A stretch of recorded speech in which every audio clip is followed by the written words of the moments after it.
Pred raspad bivše savezne države Jugoslavije, Kuvajt je ugovorio kao prvi inostrani kupac nabavku jugoslovenskog tenka M84. Naručili su 200 ovih tenkova, ali je zbog raspada SFRJ isporučeno svega 149 tenkova. Većina tenkova je u verziji M84ABL, dok su 3 tenka u verziji komandnog tenka M84ABK i 3 sa dodatnom navigacijskom opremom M84ABN. Nakon Zalivskog rata je bilo dosta zajedničkih vežbi oklopno mehanizovanih jedinica Kuvajta u kojima su učestvovali američki Abramsi i jugoslovenski tenkovi M84 u kojima su posade bili Arapi. Na ovim vežbama se gađaju olupine tenkova T-55, T-59 na 1,5 do 2 km. Tank M84 završi sa 100% pogodaka u metu, a Abramsi sa 15% pogodaka u istu metu sa istog ostojanja. Na vežbi učestvuje po 30 do 40 tenkova M84 i isto toliko tenkova Abrams. Vežbu završe svi tenkovi M84, dok ni pola Abrams tenkova A1, M1 verzije ne uspe da je završi.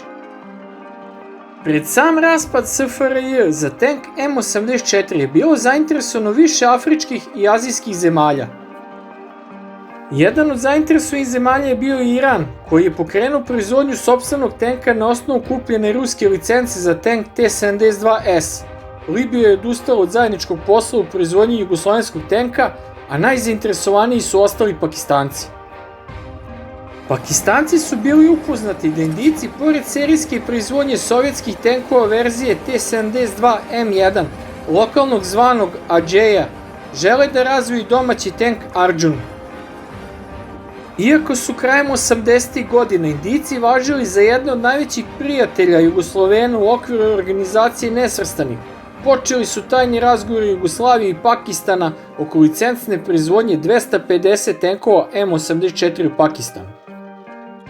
U leto 1990. godine jugoslovenska delegacija je bila u tajnoj poseti Pakistanu, kako se Jugoslavija ne bi zamerila Indijcima. Od jula do septembra 1990. godine sa jugoslovenskom vojnom delegacijom u Pakistan su poslata i 2 tenka M84, označenih modelom P1 i modelom P2, da demonstriraju borbene sposobnosti u kontinentalnim i pustinskim uslovima Pakistana. Pritom je obučena pakistanska posada za rukovanje i gađanje tenkom M84A. Pred načelnikom generalštaba pakistanske vojske je održana prezentacija jugoslovenske delegacije kako bi objasnili taktičko-tehničke karakteristike novog jugoslovenskog tenka.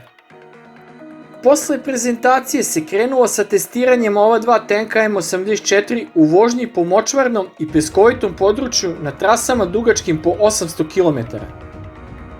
Na tom putu temperatura vazduha iznosila i do 50 stepeni Celzijusa, a model koji se kretao po pesku je izdržao i veliku količinu prašine koje se dizala iza njega. Sve vreme testa nije bilo ni jednog otkaza na tenku, a filter za vazduh je čišćen posle 800 km. Na ovom testu su obavljena ispitivanja savlađivanja vodenih prepreka, tegljenje tenka i vuča drugog tenka, stvaranje dimne zavese, samoukopavanje i provera ubrzanja i okretnosti tenka.